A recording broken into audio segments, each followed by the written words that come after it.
Hello everyone, welcome back to my channel, and if you are new here, hi! My name is Natasha and it's fantastic to have you here. For today's video, we are going to be talking about how to start out crocheting, the basics, what we need to do, and then how to do a chain and a single crochet.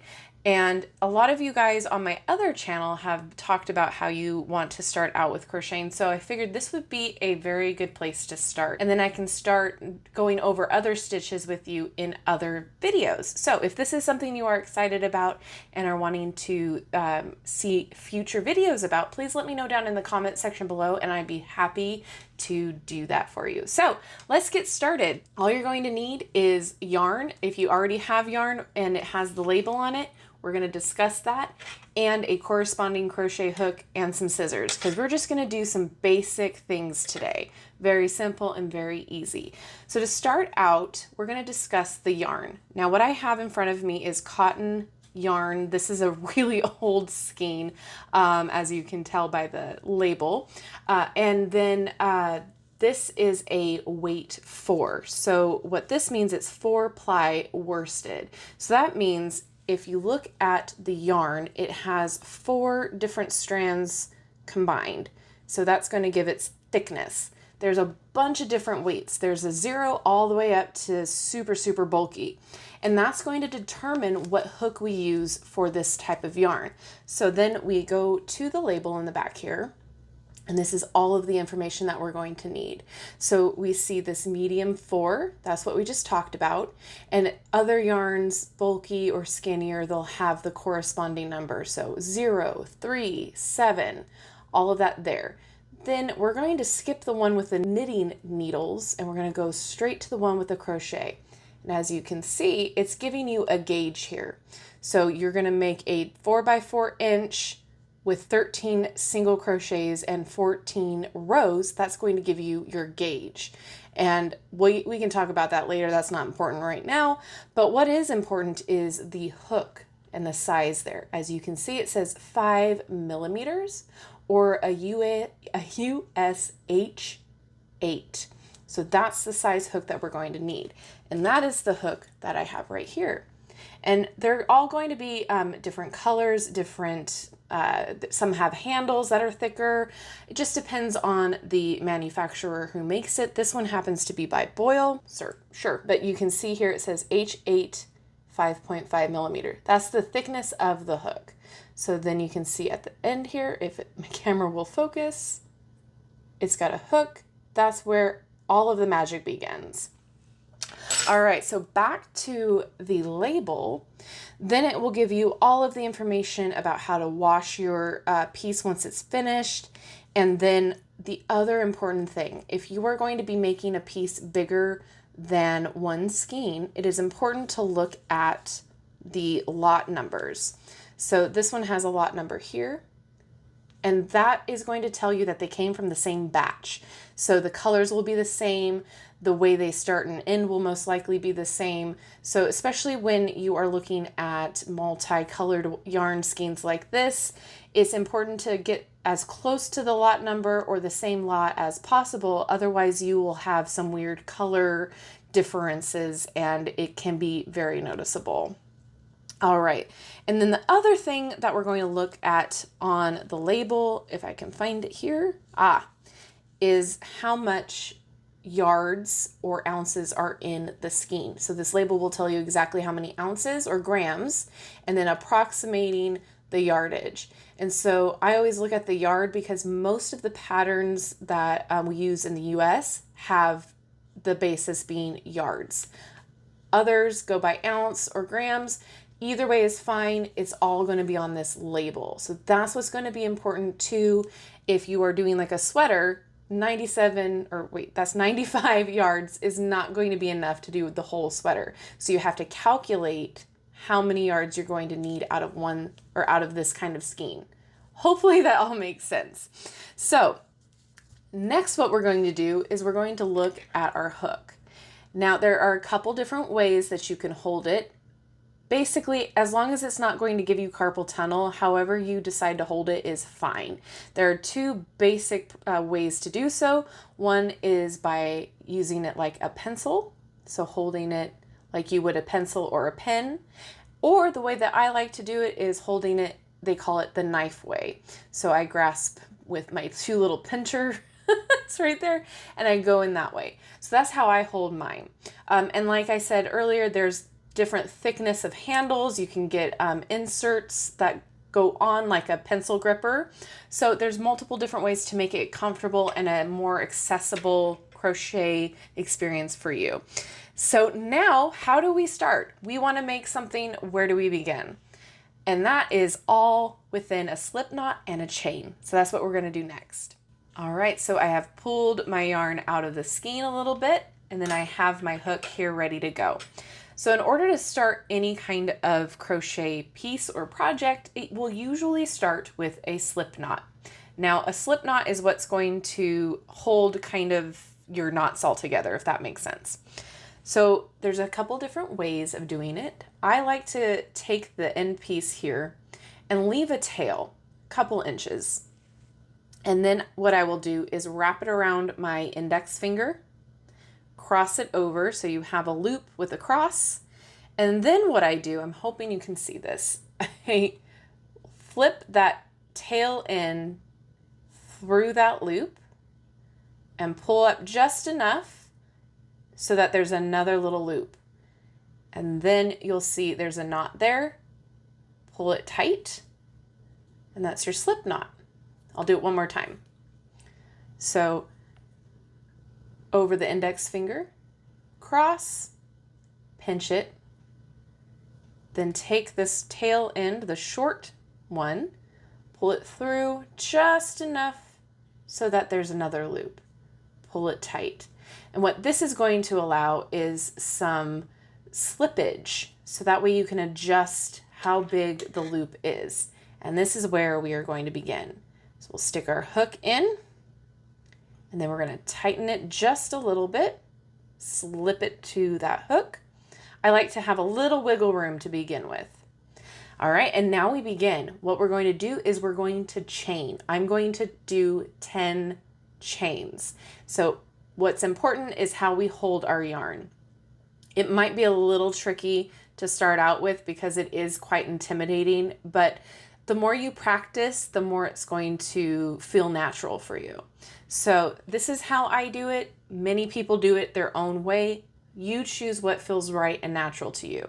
I hook the yarn under with my pinky, go over the yarn, and then I pull up enough to go over my finger, my index finger on my left hand, and pull it tight.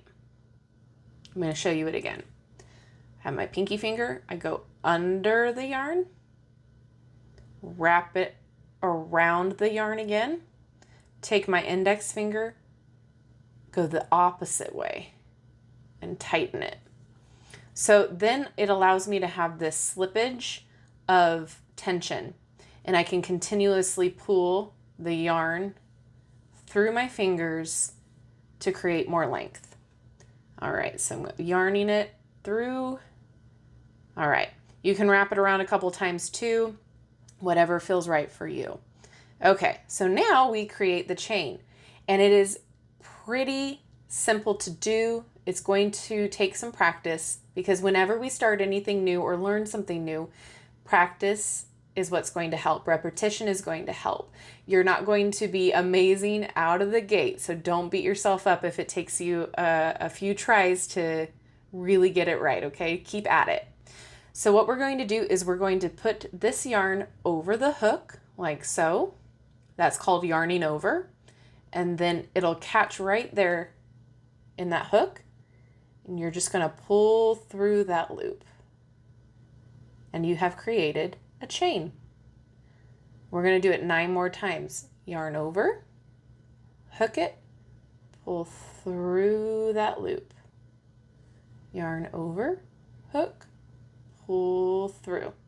So we're at 3 chains now, and you can tell how many we have by the little V's. See how they make a little V? And that's going to be the top of your chain. The bottom has little bumps for a spine. Aren't those cute? All right, so we're going to keep going. Yarn over, pull through, yarn over, pull through. We have 5, so 5 more. Yarn over, pull through.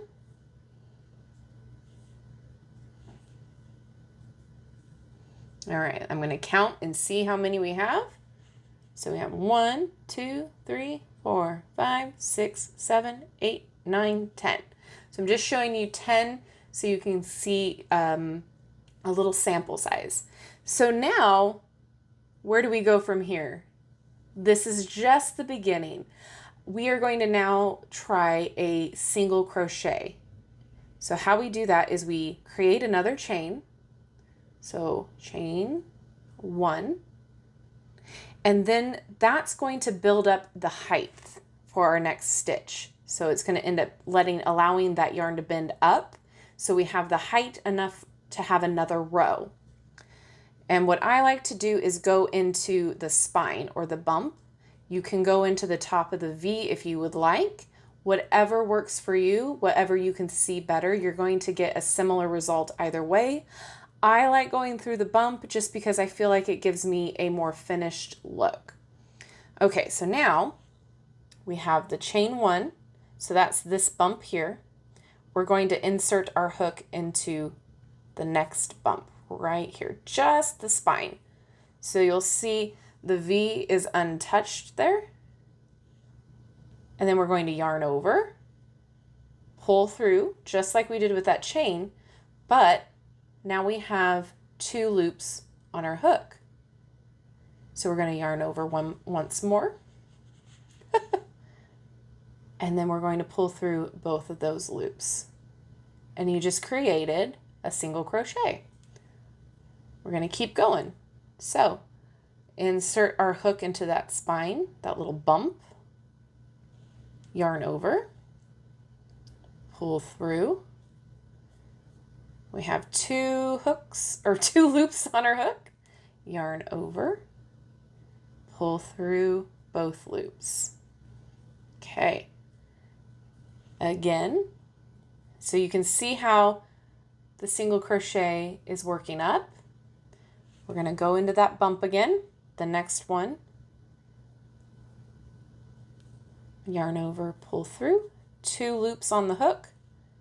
And you can see me kind of adjusting the tension of the yarn. You don't need to worry about that just yet. What's more important is the action of actually doing the thing. You can adjust the tension when you feel a little bit more comfortable. So we're going to yarn over and pull through both loops.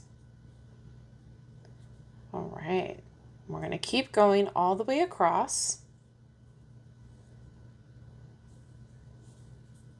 And eventually, this is going to be so second nature to you that you won't even have to look down at your yarn to see where you're going and what you're doing.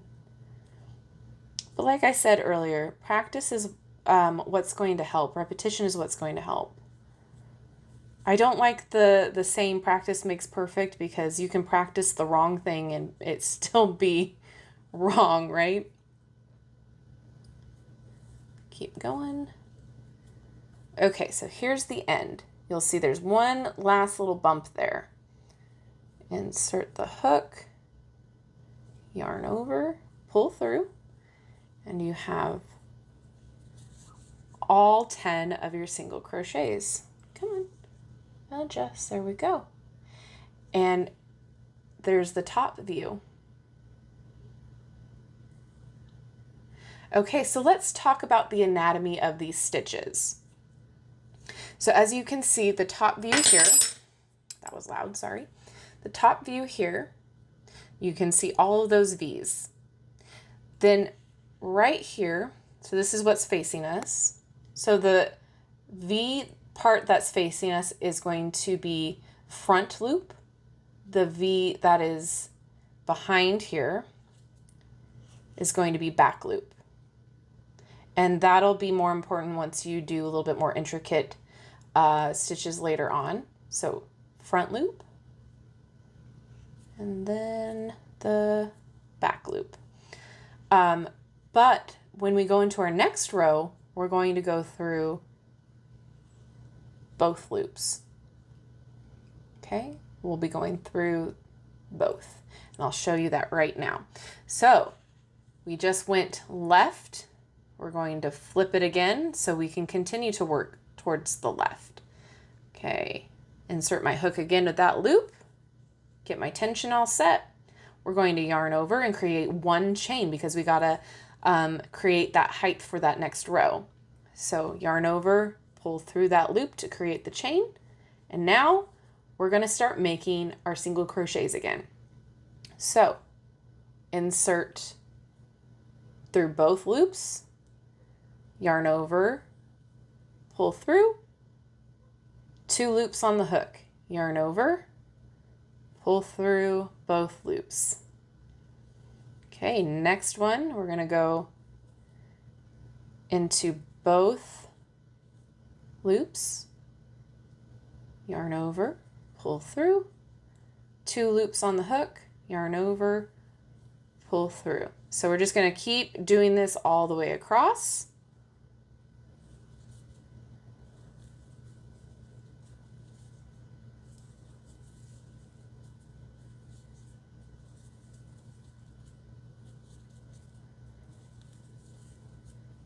And it doesn't matter how fast you go, doesn't matter if you feel like you're too slow at crocheting, as long as you're doing the correct stitches, you will get there. All right, there's the last stitch of the row. And we now have 2 rows of single crochet. All right, and then you can just keep on going. So this is what's going to be fantastic for any kind of garment work or any kind of scarf or blanket. It's a great stitch. This is also a stitch that's used in creating the stuffed animals, or what they call amigurumi. So once you get this stitch down, the possibilities are endless. And then also too, this is a stitch that can be worked in any amount of chains. So hopefully that's not too confusing, and you can just keep going on and on and on and on with your rows here.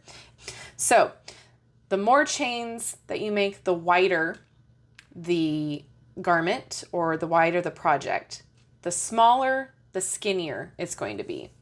So let's talk about how to fasten off your piece. So say we're done, this is our last row. All you would have to do then is do one last chain, but instead of leaving that loop, you're just gonna pull it all the way through and cut off. And then pull tight and you'll have a little knot, and then you'll just weave in the ends, which we aren't gonna talk about now because all I want you to focus on is working the chains and then practicing your single crochet. So then take it apart again and do it until it feels comfortable for you and it feels right, and then you're on your way to creating more amazing, wonderful pieces. So let me know if this was helpful, if this made sense in the comments. If you want more videos on different stitches, on different ways of doing things, I am excited to start making projects with you on this channel.